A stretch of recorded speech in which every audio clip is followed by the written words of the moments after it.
जंगलातील वानर माकडांनी शेती बागायती पाठोपाठ आता भर वस्तीतही उच्चात मांडला असून ग्रामस्थ पुरते हैराण झालेत। मात्र आता वन खात्याच्या जलद कृती दल म्हणजेच RRT मुळे ग्रामस्थांना या मरकट लिलांच्या उपद्रवापासून दिलासा मिळतोय। वन खात्याच्या RRT टीम अर्थात जलद कृती दलाच्या वतीनं दोडामार्गसह सावंतवाडी तालुक्यात अनेक गावात जलद कृती दलाच्या वतीनं भर वस्तीत वानर माकड पकड मोहीम राबवून सुमारे 400 माकडांना जेरबंद करून त्यांना नैसर्गिक अधिवासात सोडण्यात आलं। दोडामार्ग तालुक्यातील मणेरी, झोळंबे, तळकट आदींसह सावंतवाडी तालुक्यातील केसरी, ओटवणे, माडखोल या गावात वन खात्याच्या जलद कृती दलाच्या वतीनं माकड पकड मोहीम राबवण्यात आली आहे। या मोहिमेला स्थानिक ग्रामस्थांचेही सहकार्य लाभलंय। शेती बागायती सोडाच सध्या भर वस्तीत ही माकडे येऊन घरात प्रवेश करतायत। ही माकडे कोणत्याही उपाययोजनांना भीक घालत नाहीत। घरात माणसे नसल्याची संधी साधून त्यांचा मुक्त संचार सुरू असतो। मात्र एका कॉलवर वन खात्याचे हे जलद कृती दल गावात येऊन माकड पकड मोहीम राबवून उपद्रवी माकडांपासून ग्रामस्थांना दिलासा देत आहे। त्यामुळे ग्रामस्थांमधून समाधान व्यक्त होत आहे।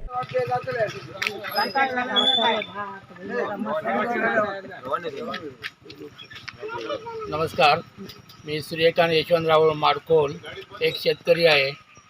माडखोलमध्ये वन्य प्राण्यांचं बरंच शेतकऱ्यांना खूपच त्रास होत असतो। त्यापैकी माकड जे छोटे आहेत यांचासुद्धा फळबागा आणि इतर गोष्टी म्हणजे केळी म्हणा, नारळ, सुपारी अशा कित्येक फळबागांचं खूप नुकसान करत असतात। यासाठी मी माडखोलचे माजी सरपंच संजय मुकुंद राऊळ यांच्याबद्दल मी यांच्याशी चर्चा केली। ते एक सामाजिक कार्यकर्ते आहेत, एक विकास सोसायटीचे एक संचालक आहेत, तसंच एक शेतकरी संघटनेवर सुद्धा ते काम करत असतात। तर त्यांनी मला एक सुचवलेलं होतं की आपल्यामध्ये जे फॉरेस्ट खात्यापैकी जे जलद कृती दल आहे तर ते आपल्याला ह्या गोष्टीसाठी मदत करू शकतात। त्यासाठी त्यांची मदत आम्हाला ह्या ठिकाणी झालेली आहे। त्यांनी आमची ह्या सगळ्या शेतकऱ्यांची तक्रार त्यांनी जलद कृती दल डिव्हिजन ऑफिस सावंतवाडी यांच्याकडे मांडलेली होती। त्यानुसार गेल्या 2 दिवसापासून हे माकड धरपकड योजना ही चालू झालेली आहे।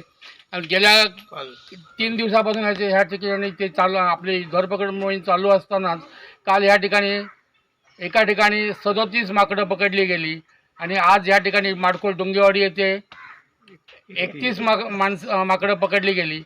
तर ह्या माकडांचा असाच अजूनही काही माकडं शिल्लक असतील तर त्यांचा उपद्रव कमी करण्यासाठी आपण जलकृती दल आम्हाला वेळोवेळी आपण मदत कराल अशी अपेक्षा ठेवतो आणि ह्या जलद कृती दलाची आमच्या सर्व ग्रामस्थांच्या वतीने आभार मानतो। धन्यवाद। आज या ठिकाणी राहुल यांनी आमच्या डिव्हिजन ऑफिसला कळवलं होतं की आपल्याला माकडांचा त्रास होतो। त्याप्रमाणे आज आमचे सावंतवाडीचे उपवन संरक्षक साहेब सावंतवाडी रेड्डी साहेब यांच्या मार्गदर्शनाखाली आम्ही आज काल या ठिकाणी दाखल होऊन आज या गावात आम्ही काल 31 माकडं पकडली, 37 माकडं पकडली। आज परत मोहीम राबवली, त्यात आज आम्ही 31 माकडं पकडली। या माकड पकडताना आम्हाला गावातील सर्व लोकांनी बऱ्यापैकी चांगल्यापैकी सहकार्य केलं आणि हे सहकार्य आम्हाला जर मिळालं तर आम्ही याच्यापेक्षाही चांगल्या प्रकारे मोहीम राबवू शकतो। आपल्या सगळ्यांच्या सहकार्याने ही आपली आजची मोहीम फत्ते झालेली आहे। याच्यापुढे तुम्हाला काय जर लागलं असेल, मदत लागली असेल तर आम्हाला वेळोवेळी कळवा। आम्ही तुमच्या सहकार्यासाठी मदतीसाठी धावून येतो। आपल्या सर्वांचे आभार। त्यामुळे मनुष्य वस्तीत वन्य प्राणी आढळल्यास तसेच माकड व वानर यांचा उपद्रव सुरू असल्यास याबाबतची माहिती तात्काळ सावंतवाडी वनविभागीय कार्यालय येथील RRT कंट्रोल रूमच्या हेल्पलाईन क्रमांकावर 23 63 27 20 05 या नंबरवर देण्यात यावी असे आवाहन सावंतवाडी